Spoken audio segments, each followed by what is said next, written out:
So what's in store in 2025 out there for you developers in terms of planning and permitted development rights? My name is Richie Clapson and welcome to today's Open Door Show.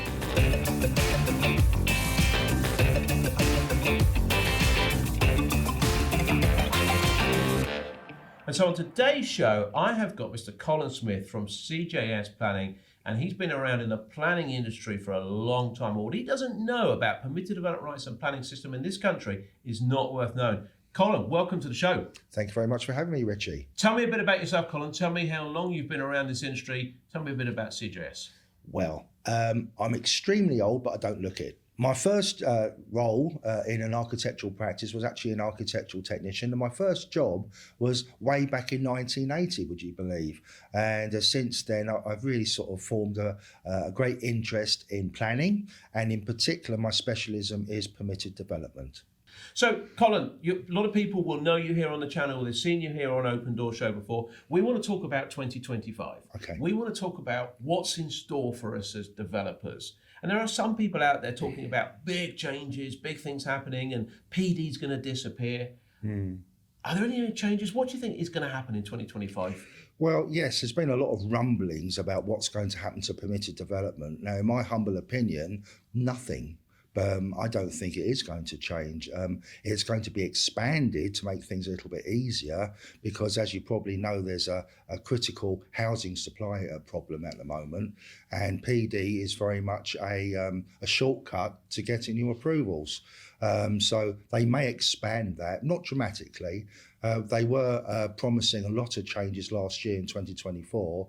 Then we had the change of government, and basically those changes didn't happen. Some small changes did happen, which we can talk about if you like, but generally speaking, it stayed very much as it was.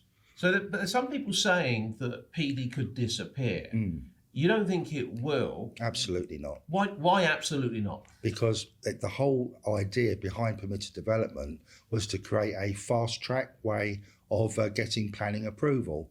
So your planning permission is in effect being granted by central government, subject to ticking off conditions to make sure that the applications are actually acceptable.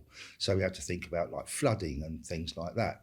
But there are so many hurdles to cross with local policies, planning policies, and so much of it is subjective, and you have differences of opinion. So therefore, we do need a lightweight, fast-track way of getting our permissions. So therefore, in my opinion, permitted development is here to stay. And it's already been with us for a long time, in its current form. So a lot of people think PD's relatively new. They think permitted development, because they've probably heard about it recently, it's only been around 5, 6, 7 years. But when did the first permitted development rights come in? Oh, a long time ago. The first iteration of it was way back, I think it was either 1947 or 1948, which is, before my time. But obviously, but the more modern ones came around in 2015. But I've been using PD since the middle 1980s. Okay, so 1980s, 1947, last 10, 15 years, it's got hotted up. Yeah. And the suggestion that PD could disappear, we'd be back in the planning system. Yes. And some people might not know what the planning system's like, but what is our planning system like in this country right now for developers? Well, the thing is that local authorities need to have some sort of control over development. And development basically means either changing the use of something or building something. And if we just went around just doing as we liked, it'll soon get out of control. So we need that level of control. So local authorities, your councils, need planning policies to implement that control. But the problem is that sometimes it could be argued that the planning policies are very loose and they're open to interpretation. And you could have two planning officers sitting side by side with very differing views. Quite often, a planning officer will be saying, yes, I'm quite happy with this particular proposal, and then asked his manager, the senior guy in the department, and the manager can have a completely opposing view about it. So there doesn't seem to be, with planning policy as such, very much of a level playing field. So as a developer, if you were going in the planning system, we have a sort of untold amount of risk, and we could buy a property, buy some land, and we don't quite know what the outcome's going to be. Exactly. What about the resourcing within planning? Because there's a lot of discussion about that. Yeah, unfortunately, planning departments get a lot of stick, to be honest with you, and I think that's largely unfair. Planning departments are under-resourced, basically don't have enough funding. The government 2025 are proposing, I think it's £46 million to be put into the planning system to try and grease the wheels. But when you think about it, there's over 350 planning authorities in England. And if you divide 46 million up between 350 odd. Do you want me to do that right now? Yeah. Okay, that is about, you're right. It's about that. Yes, it is. That. But the thing is that obviously that amount of money is not going to go very far. You know, several million sounds a lot, but in those terms, you say That's 350 departments. Yeah. So the system. Okay, you're being fair to the planning officers. Yeah. I'm not always fair to them, I'll be honest with you. Sometimes I think a lot of planning officers are a little bit opinionated and they seem to be against us as developers. Yes, on occasion. On occasions, okay, you're more diplomatic than me, but I think they are, and I don't know why. I suspect maybe it might not be planning officers. Sometimes we have planning committees, don't we? And planning committees, a lot of people might not know, are made up of often local business people, aren't they? Yeah, very much. They're locally elected members of the public, but they tend to be members of the public that have a fairly high standing in the community. Landowners, probably landlords, farmers, people like that, you know. But they have been fairly elected to that spot. They don't necessarily have the planning expertise or the education to actually make those decisions when it goes to committee. So we have to be careful with planning. Planning needs to be fair and unbiased. Okay, it's got to comply with the rules, and we've got to be very careful not to make it political. And unfortunately, in a lot of cases, it becomes political. And you talk about these locally elected business people that aren't experienced in planning. Generally. That are there often to make decisions about planning that will affect the community that they live in and work in, that could affect their businesses. So if I was slightly cynical, which clearly I'm not, but if I was slightly cynical, I might suggest that they're actually making decisions to suit them rather than deliver housing. Am I being fair or unfair? Sort of on the fence with that one, because... Well, you are. I'm not. No, but I would say... Well, I've got to be careful what I say. but the thing is that I think it's fair to say that they will lean towards what's good for the community, and what's good for the community is generally good for them. So it does tend to sort of lean towards the political side of it, which, you know, is that right or wrong? I'm not... The jury out, the Colin jury is out. Colin jury's out. But obviously, it's always going to be not in my backyard. People don't want this housing. Absolutely. But if we want a 1.5 million homes, 300,000 homes a year, Labour government have committed to build, if not more. Over the 5 years, they're going to have to be in someone's backyard, ultimately. But not mine. No, you don't want them in yours either. I don't mind. They can go in mine. I'm happy with that. So just not too many. Yes. But then if we think about it, this planning system is broke. So the permitted development rights are here. And it really comes from this question, are permitted development rights going to disappear? Are they suddenly going to be watered down? Well, if they are, because the planning system's broken, Labour are not going to achieve their housing targets, are they? No, they're not. The idea, I mean, the ones that we're interested in is primarily changes of use of existing commercial buildings. And in effect, we are repurposing brownfield land. And that's a lot of what's on the agenda right now. It's about repurposing brownfield land, previously developed land, and they have these sound bites of grey field and grey belt land and things like that, which is just basically the green belt that's already been previously developed. So, you know, I'm not quite sure what that's all about, to be honest with you. Let's pick up on that then, because so Labour will need permitted development rights, okay? They're not going to be probably watered down, but they have been talking about, a lot of people will be familiar with the term grey belt. It was very much a manifesto item from Labour. It was, Soundbite politically. Yeah. What is grey belt, first of all, for those that don't know? Grey belt is areas of the open countryside, more often than not green belt. Green belt. It's grey. Is it green or grey? Well, it's grey because it's previously developed, and they had to give it a name. So And a grey belt is a Labour term, isn't it? It's not a. I've heard it coined before the Labour government came in, but yeah, it's just a catchy name really, so people can tag onto it really. But yeah, effectively, it's previously developed land in the open countryside, generally in the green belt. I think from the manifesto, they enthusiastically cited grey belt as old petrol filling stations that can be developed. And car parks. Now, for a developer going into that, what's the number one thing that comes into your mind? And there's nothing comes in my mind, but what do you think comes into the mind of a developer when you say old petrol station and car parks? Without a doubt, contamination.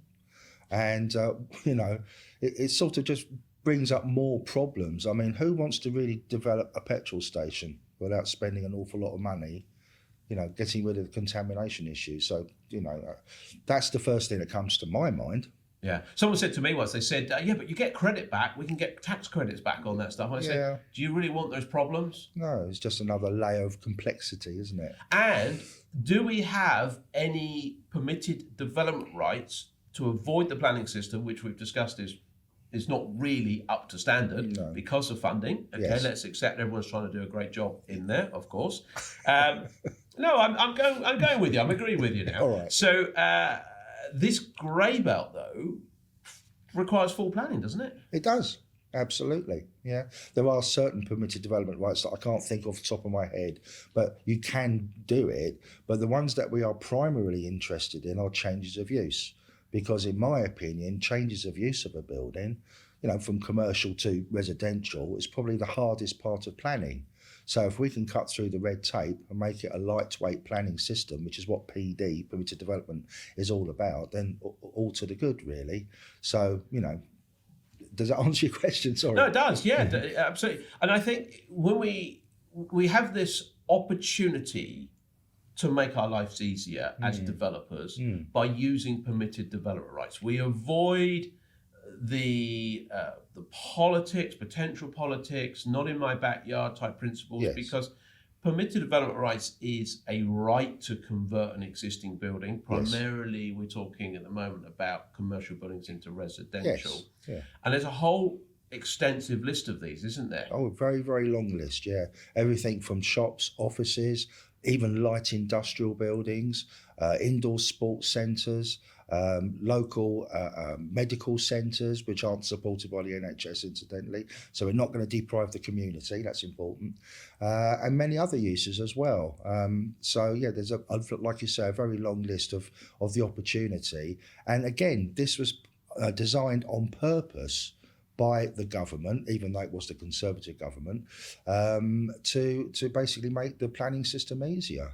So that list that you talked about there, that extensive list, was extended by the Conservative government prior to Labour. Yeah, in 2020, yeah. In 2020. And they also were talking about, and I know there's been a bit of chatter about this recently, will that come back in or not come back in?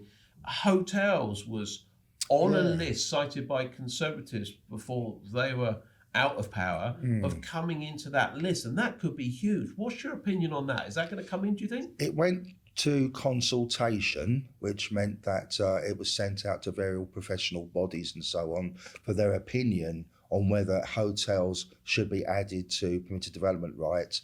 And that particular permitted development right was a class MA. It was going to be added to it. A little bit controversial because obviously it affects tourism and so on, but certainly again it goes hand in glove with the idea of repurposing redundant buildings, which is fine. And if you think about it, hotels are already, if you like, compartmentalised into boxes, creating flats. Yeah, because I suspect a hotel room typically could be, what's a hotel space, 15, 20 square metres for a Round hotel about room? the 20 is a good size, yeah. So if you put two hotel rooms together, you've got a flat. You've got a one bedroom, 37 square metre flat. Exactly. And you've got bathrooms in there, two bathrooms. And your services all line up. Turn one into a kitchen. Yes. One into a bathroom, you've got yourself a flat. It makes sense, but you have to, say that this hasn't come about yet, and it's very much been put on the back burner. It caused quite a lot of excitement when it was first announced, but it hasn't gone any further, unfortunately. Do you not think Labour will bring this in? Because surely, Labour are absolutely set on trying. So whatever your political views are, and I often talk about this with people, is just ignore that. Labour are going to want to do better than Conservatives. Yeah. They're going to want to prove their point. Yes. Now, why would they not jump on this? Because this could really open up more opportunities and help deliver more houses than the Conservatives did. Why wouldn't they do it? I think it's just about getting through all the legislation that particular changes would entail. I think that they're more focused on the housing supply, but in a more traditional sense. In other words, through the planning system and our grey belt and that sort of thing. I think they're more focused on that than PD, which is rumbling along quite happily as it goes now. I think over the last 12 months, 150 to 200,000 units were actually created through PD, which is a fair old chunk out of the yearly requirement of 300,000. So there you go. But it just seems odd, and maybe someone from government will watch this, and who knows? Who knows? It's got to be easier, one would thought, to release some more PD rights to us and control those PD rights. Control them, it's important, yes. There's a lot of discussion about inferior units being developed, which I think if it's controlled, they won't need to be. No. They can be up to standard. Yes. But surely for the Labour government, and if you're watching this, whoever you are out there in the Labour government, and they're going to be, I know they're going to be, Yeah. It's going to be easier. Would you not think it'd be easier to get legislation in place to bring maybe hotels, maybe some other use classes in and encourage us to convert these buildings? Because we've got a load of old empty hotels across this country, which they need to be repurposed. Well, there's a good example here when we talk about something called airspace rights, and you may have heard of that, where you can add additional stories to existing mixed use, that's commercial, resi, mixed use, or just plain commercial units, and effectively create more flats, add extra stories. But the thing is that the way the legislation has been written, once again, it's a bit loose. So it's open to interpretation and therefore it becomes subjective. But when we look at our changes of use permitted development rights, which are classes G and MA, when we look at those, we've only got 5, 6 conditions that we need to comply with. And if we're fairly robust in how we comply with those, with our assessments, you'll get your permission. And that's great. But when you're looking at trying to expand your permitted development rights, it's very difficult not to give more control to the local authority. And that's really, in my opinion, it is my opinion, that local authorities don't like permitted development because it takes away their control. Okay. Now, when you look at permitted development rights like airspace, it does become very subjective. They talk about impacts on character. Well, what does that mean exactly? So if we are going to expand... So that could be a good impact or a bad impact. It could, they could still refuse it. They could. It's just an impact. And the list is not exhaustive either. It could be, as long as your arm is a list of things that could be a negative or positive impact. So, yes, let's expand PD. Let's expand permitted development. But the conditions need to be very precisely worded so that it creates a level playing field for everybody and we all have the same set of rules to abide by. If we get to that point, PD will be absolutely brilliant. I remember, and some other people watching the show may well remember, we didn't used to have to comply with national space standards. No. And we didn't have to comply with supplying adequate natural light to all habitable rooms. That's right. That was abused, wasn't it? It was absolutely. There was a famous case, well, famous to us in the game, of a development in Watford whereby a developer complied absolutely correctly by the rules at the time, and he converted, I believe it was an industrial unit, to create some flats, but the flats didn't have any windows because there was no requirement to do so. It naturally went to appeal, but he won the developer won the appeal because, as the inspector said at the appeal, there's no requirement. Well, then, it was then hastily added that all habitable rooms must have adequate natural light now. And again, let's make it very robust in what is required. What do you mean by adequate natural light? What the word adequate? What does that mean? Yeah. Can it be a percentage of the floor area? So we could make it robust by giving some guidance, some numbered guidance, as you say, percentage or rigid wattage, or some rigid guidance could be put in place. Absolutely. Because supplying adequate natural light for us as developers is not a problem. No. If we all have to do it. Yes. It creates a level playing field for everybody. It takes all the subjectiveness out of it, which is important. So do you think there's a possibility then, and again, we know the government are now listening to this and watching the Open They Door are show. now. They are now. That we could actually tweak, we as a community could work with looking at airspace rights to make them more usable, because we take away their subjectivity. Exactly. Just make the rules much more firm. That's the right way of putting it. Take the I'm not quite sure whether this complies out of the equation. It either does comply or it does not. The downside to this, that you are in danger of almost cookie cutting design, which we don't want. We do not have a nice architectural flavour to what we're proposing and so on. We don't want to have lots of stuff which all looks very, very similar. We want to be a bit creative. But notwithstanding that, the whole idea is about repurposing existing commercial buildings. So straight away, you are within certain parameters. You can't make them any bigger. You're only changing the use of them. So if we could then put the windows in and so on, make sure that we don't overlook your neighbours, don't impact on people's amenity and so on, I think it's absolutely fine. We just need some rigid rules. Okay, so that maybe could be something that could come. But what we're not looking at is any major changes to PD. It's likely to be in place. What about nitrate neutrality? Because that was a real problem, and some people might not have heard about that. And maybe we'll just explain what nitrate neutrality is, because this came in and derailed even permitted development rights. First of all, what is nitrate neutrality? What's it got to do with? Well, it's a massive subject, to be honest, but very briefly. Okay, well, let's do it briefly then. Yeah. You know how I can go on.